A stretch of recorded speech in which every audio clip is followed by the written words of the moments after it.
Okay. So tayo po ay magpapatuloy. Last 2 weeks ago, ating tinignan ang kahalagahan ng meditation. So magpapatuloy po tayo sa the devoted mind is devoted. So dapat makita po natin yon, no? Ng ating isip ay dapat na devoted nga po talaga sa ating Panginoong Diyos. So last 2 weeks ago, ating pong inaral yung tinatawag po na 3 powers of the soul na tinuro po ng mga Puritans before. At mahalaga po ito, though parang matagal na kanilang proseso at ginagawa o yung aplikasyon in terms of meditation, pero makikita po natin yung kahalagahan po ng 3 bagay po na ito na ating inaral last time. So yung una na ating inaral, parang summary lamang po ito sa ngayong gabing ito, and then papatuloy po natin. So as a summary, una, sabi nga, memory sa ating pagbabasa ng salita ng Diyos. Dito kumikilos ngayon yung memory natin upang matandaan ang mga mahalagang katotohanan na dapat nating maalala.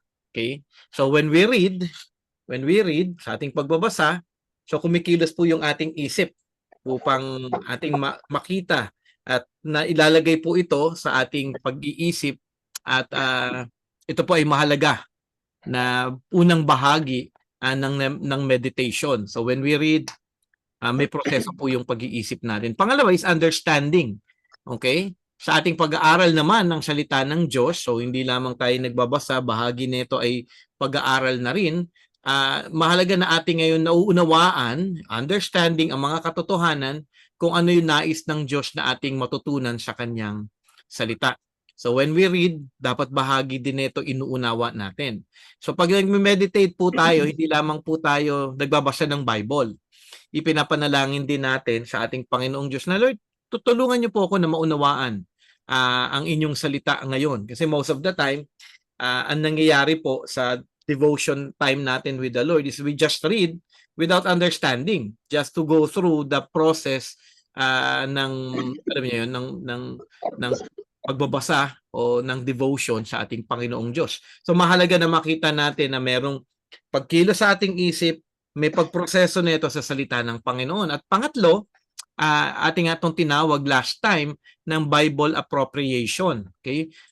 Ito ay mahalaga na bahagi dahil ito ay pagsang-ayon naman natin sa katotohanan na nagresulta sa ating isip at puso na ating gawin ang kalooban ng Diyos. So yung una, pagbabasa, may proseso yung isip natin dahil may pumapasok po ito na mga katotohanan, and then pangalawang bagay na dapat nating makita when we have our time with the Lord, devotion with God and meditation, inuunawa natin siya, at habang inuunawa po natin yung salita ngayon ng Panginoon, we acknowledge, oo nga, ito ay totoo at kailangan ko nga itong maisabuhay. Oo nga, yung aking ginagawa dati ay kasalanan at hindi ito nakakaluwalhati sa Diyos. At ito yung mga bagay na makakaluwalhati sa Kanya. Ito yung mga bagay na dapat kong maging aplikasyon sa aking buhay ngayon. So meron tayong tinatawag dito na nagreresulta yung ating isip at puso na gawin yung kanyang kalooban. Ito po yung tinatawag nga na will or affection. So yung may affections tayo. Oo nga, gusto ko maluwalhati ngayon si God at gagawin ko itong mga bagay na ito. Okay? So mahalaga na makita natin at dalangin ko rin na hindi ito isang mahalagang pag-aaral lamang na nga, no, maganda yung proseso na ito, okay. Pero tapos hindi naman gagawin. So mahalaga na makita na magresulta nga po yung meditation natin ng aplikasyon sa ating buhay. So ibig sabihin, kung kunyari may certain passage tayong inaaral in scripture, mahalaga na makita natin na pagkatapos nating basahin ang salita ng Panginoon, nagreresulta ito ng bagong puso na may pagnanais na gawin ang kanyang kalooban. Okay? Parang kunyari, after we studied repentance last Sunday, nawa, mas nagkaroon tayo ng pag-unawa doon, nagkaroon tayo ng affections na, oo nga, dapat ko ngang i-repent din yung mga mali kong pag-iisip. Dapat ko ring i-repent yung mga makasalanang pag-iisip ko. Hindi lamang yung mga aking actual na ginagawa sa aking buhay. So meron affections. Siguro sana after nung service na yun, nung mga nakaraang araw na nagdaan, iniisa-isa natin at iniisip natin yung mga bagay na alam natin na hindi nakaluwalhati sa Panginoon at mga maling pag-iisip natin na dapat mabago. So ngayon, makukumpleto ngayon natin at masasabi natin na tunay nga tayong nag-meditate. Kasi merong pagbabasa at pag-unawa, meron siyang understanding na, alam mo yun, nakikita mo at naunawaan mo yung salita ng Panginoon at meron siyang epekto sa ating will at affections na tayo ay makiisa sa ating Panginoong Diyos at sa kanyang kalooban at magawa ito upang atin siyang maluwalhati sa ating buhay. So mahalaga po ito, yung 3 powers of the soul na tinuturo po ng mga Puritans before. So sa lahat ng ating mga naaral patungkol sa meditation, in truth po ay mababaliwala kung hindi din tayo tunay na maglalaan ng oras. Okay? Para sa pagbabasa, pag-aaral ng salita ng Panginoon. So, it's all about time. Okay? Kailangan po may oras po tayo talaga na nailalaan sa pagbabasa, pag-aaral ng salita ng Panginoon. Sabi nga ni Chris Langard, but one thing required isn't a skill or technique or matter of training or advanced theological studies. Ano daw ito? Yung hindi daw kailangan ng skill or technique or training. Ang kailangan lang natin ay oras. So ibig sabihin, kung tayo ay talaga na maglalaan ng oras sa salita ng Panginoon at gagawin po natin yung 3 bagay na ating ngang naaral last time, itong memory, understanding, and will or affections, tunay na magre-resulta po ito ng pagbabago sa ating lahat. So for sure, alam ko lahat kayo nagnanais na magkaroon ng pagbabago sa inyong buhay. Lahat kayo, kung kayo ay tunay na mananampalataya, tunay na Christian, syempre meron tayong desire sa ating mga puso na tunay nga tayong lumago kay Kristo Jesus. Hindi tayo, ayaw natin na manatili sa kung ano tayo nung nakilala natin si Jesus at gano'n na lamang tayo palagi at may konting pagbabago lamang. Pero ang ang nais ng Panginoon sa ating lahat ay magkaroon tayo ng, sabi nga, progressive sanctification. Patuloy na paglago sa kabanalan, patuloy na paglago sa pagsunod, pagtitiwala at pagdepende sa ating Panginoong Diyos. So, importante nga po na tayo ay maglaan ng oras. Okay? At ang paglalaan ng oras ay mahalaga. Alamin mo man ang paraan ng pag-aaral, may technique ka man actually na natututunan. Kung hindi mo din paglalaanan ng oras na magawa at maging disiplina sa sarili, yung bagay na ito, baliwala ang lahat ng technique mo o skill na iyong natutunan. Mahalaga po ito. Kaya nga, kung inyong titignan, syempre magiging thinking ng iba, sige, at least, Brother Jay, naituro mo na yung 3 simpleng bagay. Ngayon, ang kailangan nyo ngayong gawin ay tunay na maglaan ng oras sa ating Panginoong Diyos. So, meron pong steps to develop time in meditation. Okay? Yung unang-una po na mahalaga na makita natin, sabi ko nga kanina, is to commit to God a regular devoted time. Magkaroon po talaga tayo ng devoted time na ibibigay at ilaalalaan natin sa ating Panginoong Diyos. Okay? Pwede kayong mamili ng oras, lugar, na masasabi ninyo na ito ay magiging free from distraction or interruptions. Kung ating makikita si Jesus Christ, siya ay nagpupunta into the wilderness para hindi siya ma-distract ng iba pa. Okay? Yun po ay nasa sa inyo na kung anong oras man ito. Hindi po standard ang morning, okay? Pwede din po itong gabi kung kaya nyo talaga. Kung may ibang tao kasi mga evening person po talaga, may ibang mga tao naman after na nilang magawa ang lahat ng trabaho sa bahay, so siguro yung iba after lunch o kaya yung iba naman before lunch. So depende po ito. So kayo po yung magmamili ng oras kung saan po kayo mas alerto, mas fresh, okay? Kung ating titignan, si David ay night person kasi madalas yung kanyang mga psalm ay na makikita natin ang konteksto niya, okay? At ng kanyang mga psalm ay sa gabi. Okay, si Jesus Christ naman before daylight. So make precious time sa ating Panginoon. I-treasure nyo ito at bigyan nyo ito talaga ng oras na maibigay na ito sa ating Panginoong Diyos.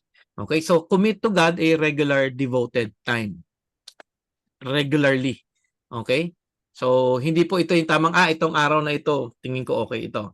Hindi nyo din pwedeng isipin na magiging perfect ito dahil syempre may mga ibang araw, maaari na kayo ay magiging mas busy than the other days. So at least meron pa rin siya masasabi mo, ito yung pinakatingin ko na regular na magagawa ko ito para sa aking Panginoong Diyos. So we are not targeting perfection. We are targeting regularly na inyong ginagawa. Okay? Kung sabihin natin, regular nyo magagawa ito for 5 days a week, that would be good. Okay? Wag naman once a week lang. Okay? Yung devoted time nyo sa Panginoon, nakakahiya naman sa Panginoon na yon. Okay? At least 4 times a week, masasabi ninyo na magagawa ninyo ito para sa ating Panginoon, give time for that. To be to be honest lamang, if you have time to watch telenovela, Korean novela, if you have time to mag-skim sa Facebook, tumingin sa Facebook for 30 minutes, an hour, magagawa nyo din ito para sa ating Panginoon na mabigyan siya ng oras. This may only be, hindi naman kailangan mahaba, no? Kasi yung iba ang thinking, pahabaan ng oras, pag mahaba ang oras, spiritual. At mali po yun. Hindi naman po ito sa pahabaan ng oras. Kung hindi, 20-30 minutes a day, kung inyo itong mailalaan sa ating Panginoon, that would be good. Pero yung 30 minutes na ito, tunay na nakatuon lamang ang inyong isip at puso sa ating Panginoon. Yung bibigyan nyo talaga na aalisin nyo ang ibang mga bagay na ma-distract kayo. Kung cellphone man ito, iiwan nyo muna ito, papatayin nyo yung mga bagay na maaring makadistract sa inyo, TV or anything.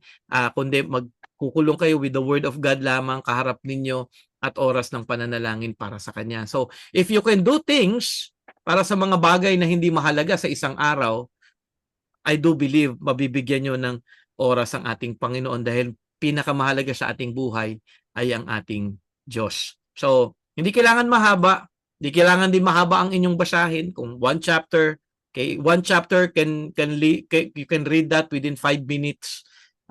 Maliban na, depende na lang sa haba ng chapter, pero mahaba man yung chapter na ito, normally it will just be around 5 to 10 minutes. Siyempre, kung babagsakan ng Psalm 119, medyo mahaba po talaga yon. It will take time. So, ika-cut off nyo po yung mga yon. Okay?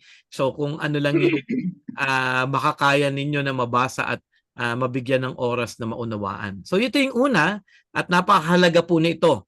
Okay? So, you are equipped already. Memory, understanding, will, and affection. So, ganun po yung inyong maging proseso sa inyong meditation.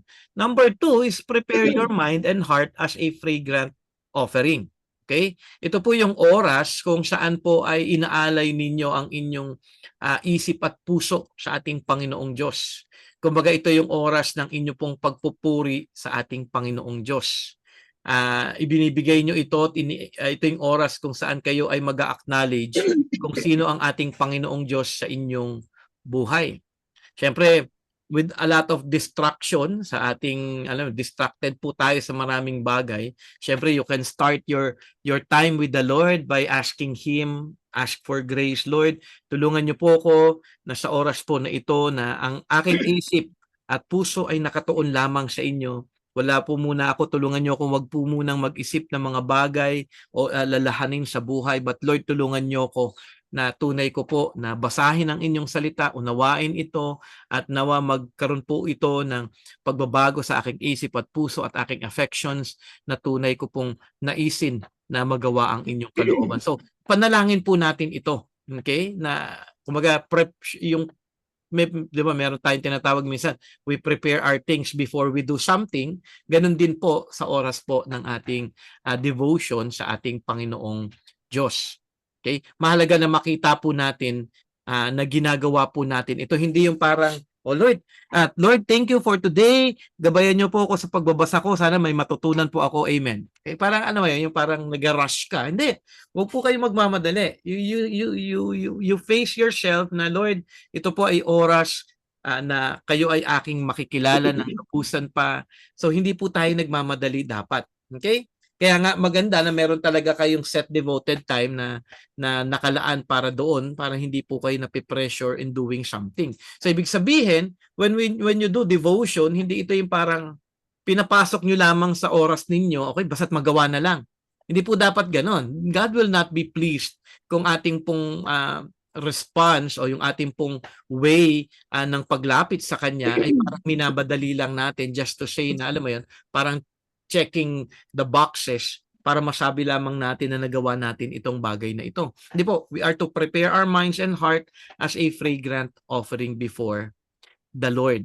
Okay? At pangatlo at panghuli, ascend from duty through discipline to delight. Okay? If we have, kung naset na po natin ang a certain time every day at yun talaga ay isinasalang-alang natin at ibinibigay natin sa ating Panginoon at inahanda na natin ang ating isip at puso at hinahanap natin at ipinapanalangin natin ang tulong ng banal na Espiritu na kumilos siya sa atin sa oras ng pagbabasa, sa oras ng ating pag-unawa ng kanyang salita. Mahalaga din na makita natin na hindi lamang ito parang duty na ating ginagawa katulad ng aking sinabi, kundi maging disiplina siya na magkaroon tayo ng puso ng may pagpupuri talaga.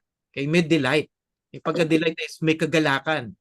Hindi yung parang, okay, tapos na ako magbasa, yay, natapos ko na. Hindi, Lord, thank you dahil nakilala kita ngayon. So isipin natin yung mga bagay na itinuro sa atin ng ating Panginoon through His Word, through the process na ating tinignan in terms of meditation, at maging delight natin siya, maging kagalakan natin siya sa ating buhay dahil meron muli itinuro ang ating Panginoong Diyos sa atin sa mga oras na tayo ay nagbasa, nag-aral, nanalangin, at maging delight natin siya sa ating buhay. Kung meron tayong delight sa ibang mga bagay, mas higit pa dapat sa ating oras na ibinibigay sa ating Panginoong Diyos. Kaya nga mahalaga, sabi nga ni Chris Langard, kung gusto mong makita yung mountain, yung mountain top of view nung mountain top na ito, yung mountain top experience, kailangan mo siyang akyatin. Ibig sabihin, meron siyang, hindi siya yung minamadali, kailangan ng patience, kailangan ng love for the Lord, kailangan natin na ninanamnam yung kanyang salita. Okay? So kung walang, alam mo, kung minamadali mo lang ang lahat ng bagay, hindi mo talaga makikita ang kaluwalhatian ng ating Panginoong Diyos. Kung hindi, kailangan talaga na nagbibigay tayo ng oras para sa ating Panginoong Diyos. So ito yung tatlong bagay na mahalaga na makita natin. Commit to God a regular devoted time, prepare your mind and heart as a fragrant offering to the Lord, and ascend from duty through discipline. Pero, siyempre, mukhang madali. Normally, kapag ang mga step by step, 1, 2, 3 steps na ito, ay may isang maisip, okay, mukhang madali nga yan. Kaya ko yan. In reality, madali naman po talaga. Pero, marami pong mga pagsubok pa rin ang dadaan sa buhay po ng bawat isa. Okay, madadala kayo ng mundo, ng kabisihan sa buhay, mga temptasyon na maghahatid actually ng katamaran at discouragement na magpatuloy na gawin ang kalooban ng Diyos. May panahon na daraan na parang walang nangyayari din sa inyong devotion. Ang kailangan ninyong gawin at I pray na sabi nga, pushing through and pressing on. Hindi po magiging perfect ang lahat. Marami pong mga bagay na mangyayari sa bawat araw. Maraming problema na dadaan sa inyong mga buhay na maaari na, alam niyo yun, mag-alis ng inyong concentration na gawin yung mga bagay na ito sa inyong paglago at maging devoted talaga yung inyong isip sa ating Panginoong Diyos. Ang panawagan para sa atin ay magpatuloy. Okay? Sa mga oras na ito, kayo ay magpatuloy na magbasa pa rin, mag-aral at manalangin at hingin yung awa ng Diyos na kayo ay tulungan na magpatuloy at kung may kasalanan man, normally, kapag may sin, talagang nililid tayo neto palayo sa oras sa ating Panginoong Diyos. Madalas na naririnig ko kasi nakakahiya lumapit sa Panginoon. Kung may kasalanan, mas lalo po dapat tayong lumapit sa Panginoon. Hindi po dapat tayo mas lalong lumayo. And I have heard that many times in counseling, may mga kinakausap po ko na in sin, tatanungin ko sila, kailan yung huli mong pagbabasa ng Bible? Nung isang buwan pa po. So isang buwan na, hindi na siya nagbabasa ng Bible. Kailan ka huli nag-pray? Na matagal na rin. So alam mo yun, bakit? Dahil nahihiya ako sa Panginoon, dahil ang dami ko na nagawang kasalanan. And those things will really happen dahil lahat po tayo ay namumuhay sa mundong makasalanan, tayo pa rin po ay makasalanan kung tayo po ay magpapadala sa mga bagay na ito. Lalo tayo lamang na nagpapasakop sa kalooban ng kaaway rather than sa kalooban ng ating Panginoong Diyos dahil ang kasalanan ay naglalayo sa atin sa ating Panginoon at sa katotohanan ng kanyang salita. Kaya nga, pag dumating yung oras kung saan maraming challenges in life, push through and press on. Okay? Magpatuloy lamang kayo. Magbasa pa rin ng kanyang salita, hingin pa rin ang tulong ng ating Panginoon, mahirap man ang inyong pinagdaraanan sa inyong buhay. Okay, manalangin sa biyaya ng Diyos, hingin nyo ang kanyang grace na tulungan kayo na tunay na magpatuloy na maging tapat sa pagbabasa, pag-aaral ng kanyang salita. Okay? Kaya nga importante ito. Actually, bahagi din ng maraming counseling cases, actually ang madalas na assignment ay magbasa. Okay? To read. May mga readings ako. Okay, read this passage, read this for a week. Okay? Ang akala kasi ng marami, kapag kinounselan sila, okay na. Nakausap ko na si pastor, okay na ako. Na para bang may magic pag nakausap ako. Wala pong magic. Pag ako po ay taggabay lamang na makita mo ang iyong kasalanan ayon sa salita ng Panginoon at ang kailangan mo ay ang ating Panginoong Diyos at ang kanyang salita. Kaya nga yung ibang feeling pag na-counsel na, okay na. Hindi po. Okay? Ang counseling ay pagpapala palagi na kailangan niyang makita ang kahalagahan ng salita ng Diyos. Kasi nga, biblical counseling tayo eh. So, everything should always come from the Word of God. Kaya nga, siguro kung maalala ninyo, yung sa biblical counseling training natin, yung last slide na ating pong binabasa is John 17:17. Sanctify them. Alam niyo siguro ito, no? In the truth, your word is truth. So, kailangan natin ng salita ng Panginoon upang tayo ay ma-sanctify, mapabanal, lumago sa katuwiran. Okay? Dahil kailangan po natin ang katotohanan ng ating Panginoon. Okay? Ang pinaka nakakalungkot ay ang kawalan ng pagtitiwala ng isang tao sa salita ng Diyos. At kung dumating man yun sa oras na ito, na parang feeling mo ay okay ka, hindi mo kailangan ng salita ng Panginoon, ito na actually ang iyong pagbagsak sa iyong lakad sa harapan ng Panginoon. Minsan nga ang ginagawa at nagiging thinking ng maraming mga Christian, kapag ka okay yung life nila, alam mo, okay yung business, okay yung work, okay, kumikita ka, may mga blessings ka, okay naman ako, wala naman problema. Pagka nagka-problema na, doon na mag-pray, doon na magbabasa ng Bible, hindi po dapat ganon. Okay?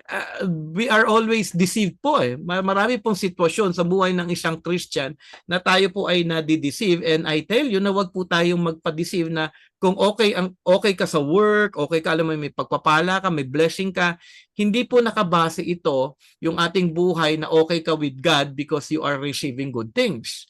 Okay? Dahil marami pong mga unbeliever, they are receiving a lot of good things. Pero hindi po sila tama sa ating Panginoong Diyos. At pwede din po ito na mangyari sa marami pong mga mananampalataya. Kaya nga po dapat tayo, despite of anything good or bad or situation na trying, magpatuloy po tayo sa ating Panginoong Diyos na makilala pa siya ng lubusan. So, gusto ba ninyo lumago sa wangis ni Jesus? Gusto ba ninyo na lumago sa pananampalataya? Gusto ba ninyo na maging matatag pagdating ng oras ng pagsubok? Kailangan ninyo na magbasa ng salita ng Diyos, maging devoted po yung ating mind sa mga bagay na nais ng ating Panginoong Diyos para sa ating mga mananampalataya. Ang akala ng marami, actually, isa pang problema na ng maraming mga Christian actually, ay nagpray na ako, okay na. Parang ang feeling nila ginagawa nilang magic yung prayer. Hindi na ako nagbasa pero nagpray naman ako eh. Okay na yun. Hindi po. At minsan nakakasanayan po ito ng maraming Christian na i-neglect ang oras sa salita ng Panginoon at pinapalitan nila ito ng prayer na lamang, pero wala pong naipapasok sa kanilang isip ng mga katotohanan dahil sabi nga sa Romans chapter 12 verse 2, do not be conformed by the world to this world, but be transformed by the renewal of your mind. So mahalaga po na mayroon po tayong palaging pagbabago ng ating isip patungkol po sa ating buhay na nakaayon sa salita ng ating Panginoong Diyos. Okay, kaya nga yung iba, parang ang feeling nila, okay na ako, hindi na sila, naging okay naman ako today, hindi na sila din parang Kaya sabi ni Pastor Jay, kailangan ng Bible reading. Parang okay naman ako. Yun po yung nagiging problema at isang temptasyon sa maraming mga Kristiyano. So hindi na sila magbabasa for a week. After that, dahil hindi na nakasanayan na nagbabasa, a month na ito. Tapos kung kailan na lang sila magkakaroon talaga ng oras. Tapos ang problema pa, magtataka sila kung bakit na parang sila ay hindi lumalago kay Kristo Jesus. Dahil unang-una, wala pong paglago sa katotohanan ng salita ng Panginoon. Kaya po tayo kaya maraming mga Christian at maraming mga tao na namumuhay patuloy sa kasalanan kasi hindi nila nakikita ang katotohanan ng salita ng Panginoon. Kaya napakahalaga po na magbasa, mag-aral, unawain at i-apply ang salita ng ating Panginoong Diyos sa ating buhay. Okay? So kung nasa pagsubok at kawalan na ng tuon sa pagbabasa, sabi nga ni Chris Langard, shoot an arrow prayer. Okay? Mabilis siyang pananalangin. Okay? Palaging ganon. Lord, tulungan niyo po ako.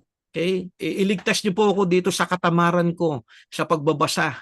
Okay, nawawalan po ako ng gana. Lord, depressed po ako, discouraged po ako. Lord, patawarin niyo po ako. Lord, forgive me for the sin of apathy in reading your word. Lord, help me na mapalitan po itong isip ko, ang aking gawain sa bawat araw na maituon ko nga ito sa inyong salita. So, ang importansya ng pagbabasa at pag-aaral ng salita ng Diyos ay napakahalaga para sa paglago ng isang mananampalataya. So I pray na tunay nga tayong lahat, tunay tayo na makita natin yung kahalagahan po ng ating inaral ngayong gabing ito. Maglaan po tayo ng oras, 20-30 minutes a day, at i-apply natin ang ating inaral, memory, understanding, will, and affection. And I do hope na inyo po itong tunay na isa puso sa inyong buhay. Mag-fail kayo, I assure you, pag sinimulan nyo ito, you will fail. After a couple of weeks, magpatuloy lang kayo. And then pagka na-develop nyo na yung reading habits, yung studying habits ninyo na itong 20 to 30 minutes a day, ay mababago na ito ng tuloy-tuloy sa inyong buhay dahil mai-embed na siya Kasi may habit kayo before na hindi nagbabasa So palitan niyo yung sinful habit ninyo of not reading and praying before the Lord, spending time with Him. Palitan niyo ito. So kung may put off, kailangan din may put on. Dahil inaral na natin ito, may pagbabago na dapat sa ating isip, gagawin natin ito para sa kalawalatian ng ating Panginoong Diyos. Okay, so huwag niyo pong kakalimutan ito in terms of meditation, memory, reading, studying, and then application po sa buhay po nating